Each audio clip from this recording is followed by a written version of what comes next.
नमस्कार दोस्तों। आज का टॉपिक है आभार। किसी व्यक्ति के द्वारा किसी व्यक्ति के प्रति की गई दयालुता और उस व्यक्ति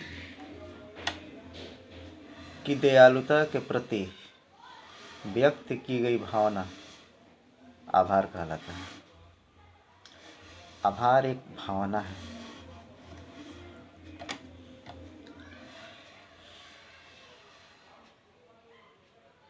एक माँ बाप अपने बच्चे को जन्म देते हैं, उसका पालन पोषण करते हैं, उसकी शिक्षा दीक्षा करते हैं, उसे बड़े होने पर उसकी शादी ब्याह करते हैं, उसे योग्य बनाते हैं कि वो अपने शिक्षा के दम पर सरकारी नौकरी हासिल कर ले या अपने पैरों पर खड़ा हो सके। उसे बिजनेस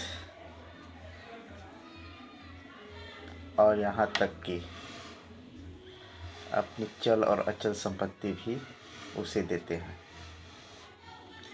मगर वही लड़का कभी कभी कोई माँ बाप के द्वारा कोई कमी हो जाने पर वह माँ बाप को कोसने लगता है कि आपने मेरे लिए किया क्या है, आपने मेरे लिए कुछ भी नहीं किया है।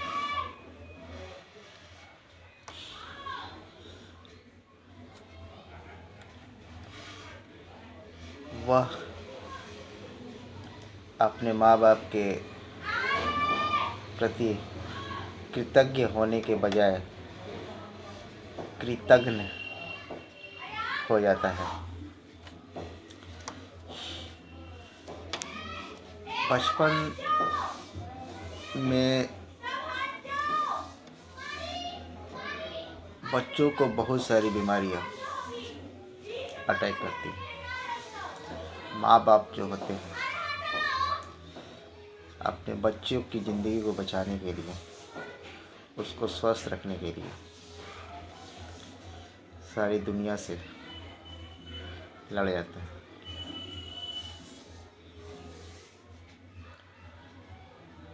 माँ बाप ने उसे जिंदा रखा, क्या इतना कम है?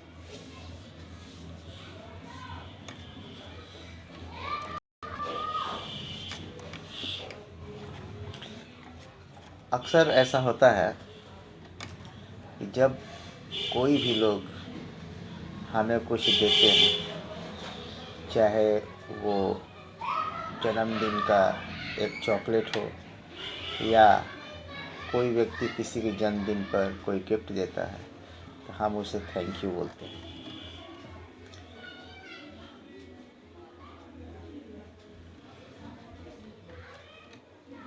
तो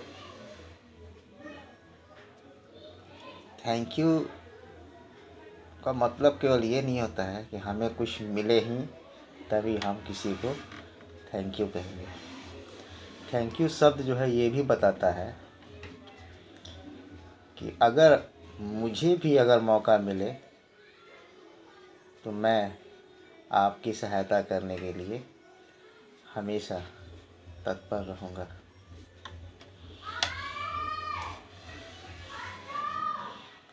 हमारी ज़िंदगी में जब अच्छा होता है, हमारी ज़िंदगी में जब खुशियाँ आती हैं, किसी के द्वारा मिलती हैं, तो हम उसे थैंक यू कहते हैं। कोई ज़रूरी नहीं है कि हमें हमारी ज़िंदगी में हमेशा जब अच्छा होगा तभी हमें आभार व्यक्त करना चाहिए या आभारी होना चाहिए। कभी कभी हमारी ज़िंदगी में परेशानी भी आती है, कभी कभी हमारी ज़िंदगी में प्रतिकूल परिस्थितियाँ भी आती हैं, तो ऐसे हालात में भी हमें आभारी होना चाहिए, उन परेशानियों के प्रति भी और उन परिस्थितियों के प्रति भी। परेशानियों के प्रति भी बता रहे हैं।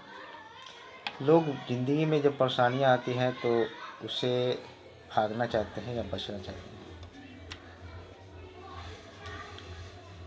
ज़िंदगी में परेशानियाँ जो है वो एक ज़िंदगी का हिस्सा होती है, और जब तक हमारी ज़िंदगी में परेशानियाँ आती हैं तो वो इस बात का प्रमाण हमें देती हैं कि हम जिंदा हैं। अगर हमारी ज़िंदगी में परेशानियाँ नहीं होंगी तो हम भी नहीं होंगे। The power of positive thinking के राइटर हैं विंसेंट नॉर्मन विंसेंट पील, जिनको डॉक्टर पील भी कहा जाता है। ये उन्हीं का कथन है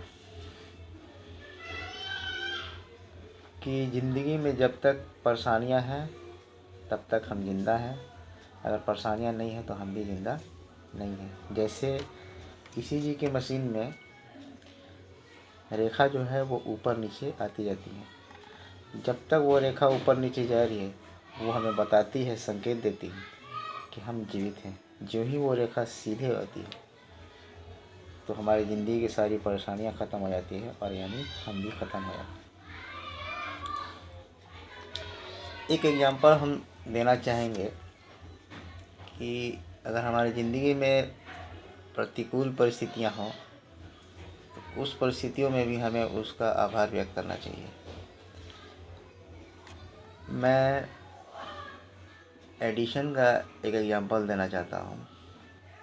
1914 में एडिशन के लेबोरेटरी में आग लग गई थी। तो एडिशन जो थे वो अपनी पत्नी को बुलाते हैं अपने बेटे के द्वारा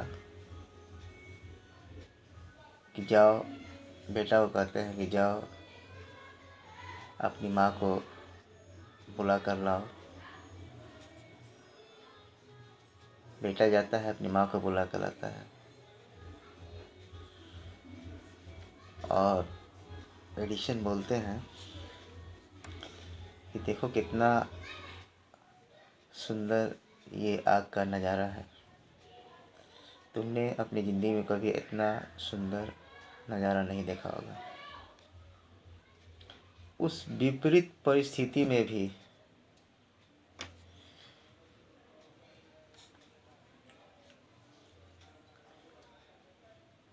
उनकी जो सोच थी सकारात्मक थी। हालांकि एडिशन का लाखों का नुकसान हुआ था। जब सारी चीज़ें जलकर राख हो गई, उस परिस्थिति में भी एडिशन का जवाब ये होता है, वो उस परिस्थितियों को शुक्रिया अदा करते हैं और वो कहते हैं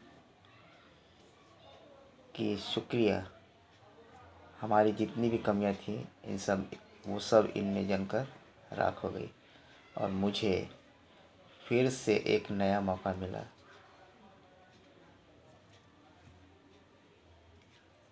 उस वक्त जब ये घटना घटी थी, उस वक्त एडिशन का उम्र 67 साल था। एडिसन लगभग 85 वर्ष तक जीवित थे। एडिशन की मृत्यु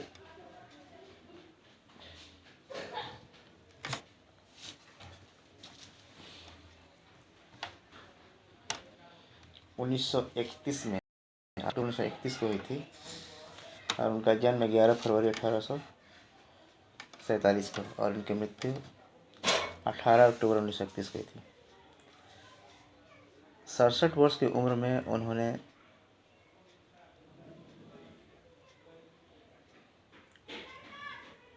करीब अपने ज़िंदगी में 1093 पेटेंट का आविष्कार किए थे। 67 यानी 1914 से लेके 1931 के बीच एडिशन के पास मात्र 18 साल बचे थे। एडिशन ने विदेशों में भी कई पेटेंट किए थे, अगर विदेशों के पेटेंट को जोड़ दिया जाए तो विदेशों में उनके करीब 1239 पेटेंट थे, और उन सभी को जोड़ दिया जाए तो एडिसन अपने जीवन काल में 2332 पेटेंट किए। जिस उम्र में लोग रिटायर करते हैं उस उम्र में उनके साथ इतनी बड़ी मुसीबत आने के बावजूद भी उन्होंने इतने सारे पेटेंट किए। तो विपरीत परिस्थितियां में भी हमें शुक्रिया आभार व्यक्त करना चाहिए। हर पर अच्छा छिपा होता है, हमें उनमें से अच्छाइयों को ढूंढना चाहिए। आदमी के जीवन में सुबह से लेकर शाम तक या जब तक वो जिंदा रहता है उसके जीवन में बहुत सारी खुशियों का पल आता है। जैसे जब हम सुबह उठते हैं, हमारी आंखें खुलती हैं, तो हमें सबसे पहले यूनिवर्स को, नेचर को, प्रकृति को धन्यवाद देना चाहिए, क्योंकि बहुत सारे लोग आने वाले सुबह को नहीं देख पाते हैं।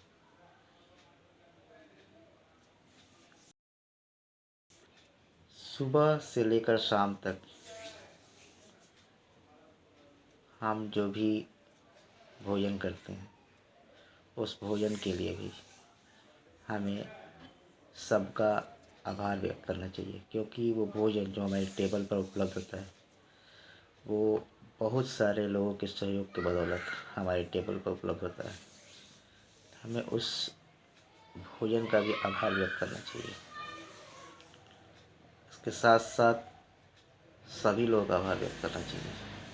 जिस संस्था में हम काम करते हैं उस संस्था में हम दिन भर जो भी काम करते हैं वो सबके सहयोग से वो काम पूरा होता है, इसलिए हमें उनका भी आभार व्यक्त करना चाहिए। हमारी ज़िंदगी में सुबह से शाम तक जो भी अच्छा होता है या हमारे साथ बुरा होता है सबके लिए आभार व्यक्त करना चाहिए। हमारे ज़िंदगी में दुखी होने का कारण यही होता है कि हमारी ज़िंदगी में जब सब अच्छा होता है तो हम तो आभार व्यक्त करते ही हैं, मगर कहीं कोई ज़रा सा कमी हो जाती है या कोई गलती हो जाती है तो हम सारे खुशियों को भूल जाते हैं, जिसके कारण हम दुखी हो जाते हैं। अगर हम अपनी ज़िंदगी में आभार व्यक्त करना या आभारी बनना या कृतज्ञ बनना शुरू कर देते हैं तो हमारी ज़िंदगी में खुशियाँ जो है वो बढ़ने लगती हैं। तो सभी लोगों से मेरा रिक्वेस्ट है, please like, subscribe and share this video with maximum people. और अंत में जो लोग मेरा वीडियो देख रहे हैं, लाइक कर रहे हैं, सब्सक्राइब कर रहे हैं, उन सभी को धन्यवाद। मिलते हैं अगले वीडियो में।